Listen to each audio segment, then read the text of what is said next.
I don't know. I still don't know how to talk about this album because it feels so. It feels like it's been an epic, an epic process.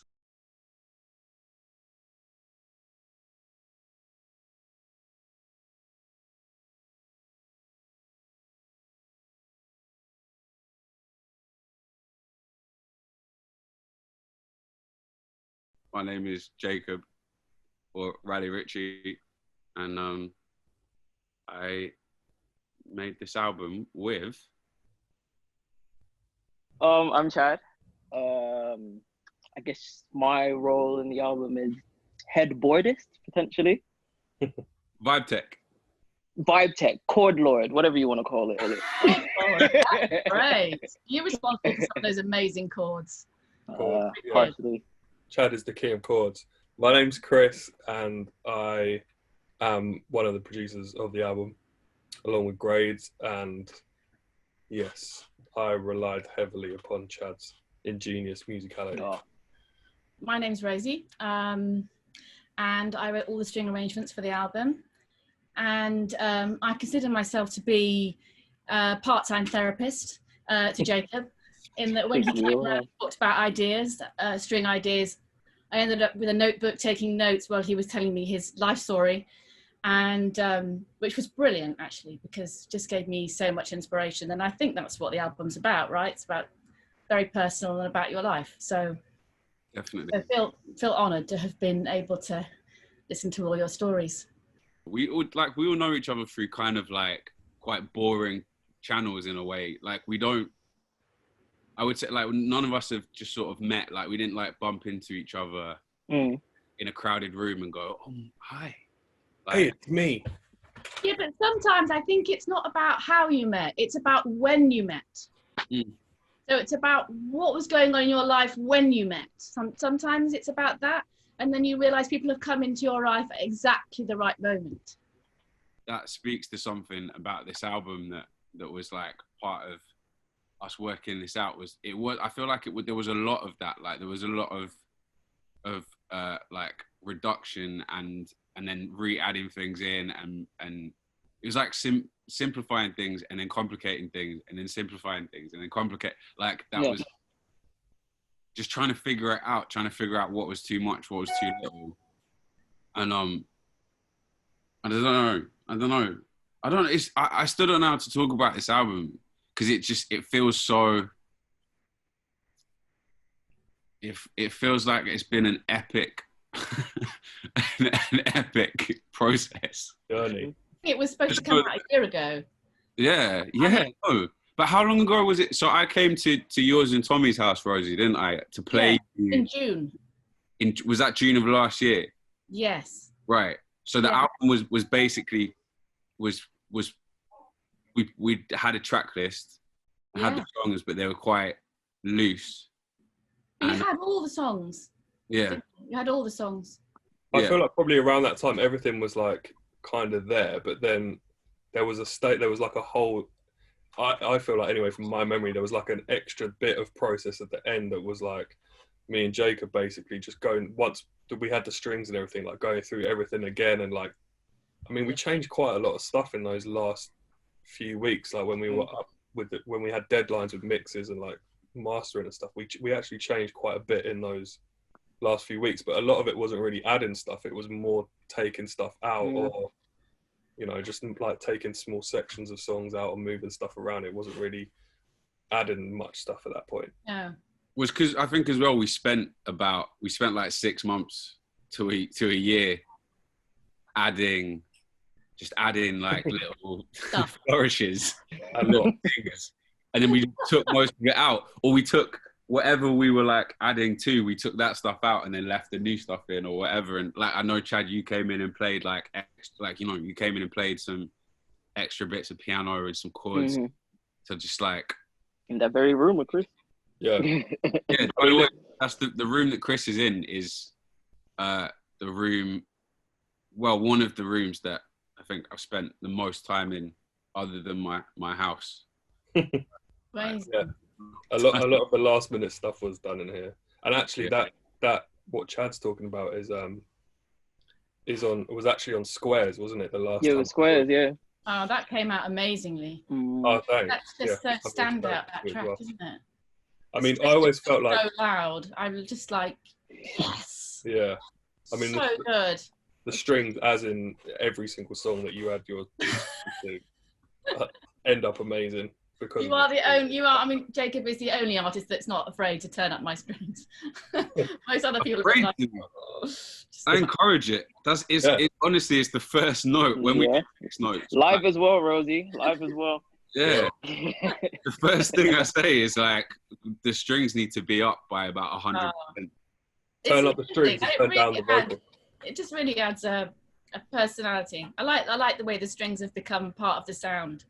Yeah. It's really exciting, and it really, really works. I've absolutely no idea why it works so well, but it just does work. I think maybe it's all Jacob's music. I think it's because it was the intention. Like I'd always said that I wanted the strings to be kind of part of the connective tissue, like the thing that put everything together, kept everything feeling like one. And that's why I wanted to start speaking to you and Tommy so early, and to let you just hear it early. Yeah. So then if you had any ideas or you had anything that that you felt would add to it, then we could also put that in ourselves, and then everything's kind of working together and everything. Yeah. Most of the time, aside from really this project, like every time we've added like strings to something after, or I've added strings to something after on other projects, it always comes across almost like an afterthought. Like you've got the finished song, you kind of know that you want to try and do live strings, but so you just send it away to someone and maybe you get together to record it, go through but I feel like with this, it was always much more important to Jacob and to both of us to try and get that done earlier on, because we wanted to get your input and your musical ideas in as soon as possible, so that we could kind of build stuff around that too, rather than it just being like a bolted on thing at the end. Yes, absolutely.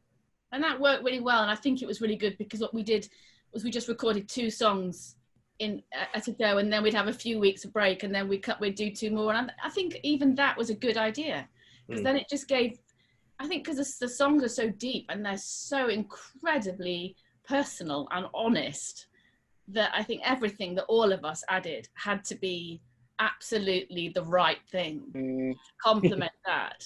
Yeah. There was no way anyone could steal the show. It really had to be like an amalgamation of all of our ideas put together, and then to have Jacob just carrying that in every single song, which you just do brilliantly. I mean, yeah. I'm interested in what our process looks like to you guys, because to me, I've talked about it before, like in interviews and stuff, and I always find it really difficult to describe how it works. Organized chaos. Yeah, organized chaos. Organized chaos. That's a good way of putting it. Biscuits as well. Talk about war biscuits and cake bastard. And unicorn tears. Yeah, I mean, let's not talk about unicorn tears. I'm a dad now. It's hard to describe it unless you can unless you could get a snapshot of what it's actually like, unless someone could look in for a sec. But I personally just feel like it's almost just like us hanging out. Like all of us are busy. We work together, but we work on a load of other stuff as well. We've got families and other stuff going on. So it's not like we get to hang out together 365 days a year. So for me personally, it's like a special time that we can get together, just talk about stuff and just kind of mess about, and just it feels like we're just being mates. And then there's that added fun part that we get to make music as well. And I agree, but then part of me is like, but then we're writing all day, so it's like we're messing about, or it feels like we're messing about. But I think that's partly because we're trying to create an environment where it's like it feels like playing rather than working. Rather than work, yeah, exactly. And also that there's not really any wrong answers. And I mean, until I think at the beginning when we're just like noodling about and and trying to come up with things. There are no wrong answers. And then as we get on, I start shouting at Chad. But yeah, one of the more interesting points I think was that we, for no particular reason other than it was just fun, we started a lot of those songs. I think Worries in particular, a couple of others, just by all of us jamming. Like, yeah, and just pressing Chad record. was there, Yeah. Daniel from the band was there, Sam was there, and we were all just, we had like a setup in the studio where there was like a synth kind of like keyboard empire that Chad was sitting on.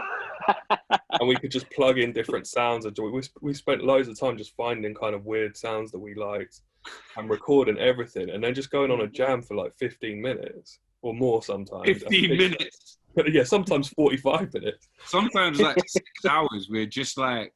Yeah, the poor engineers. We'd stop like one thing and then take a little, like, not even, I'd want to say break. I mean like, as in just somebody would stop playing, but somebody and then somebody else would like jump on top of the thing that person was playing. And yeah, it's weird because to me that feels like a different, it's all, even though Worries came out of that, it feels almost like a different album.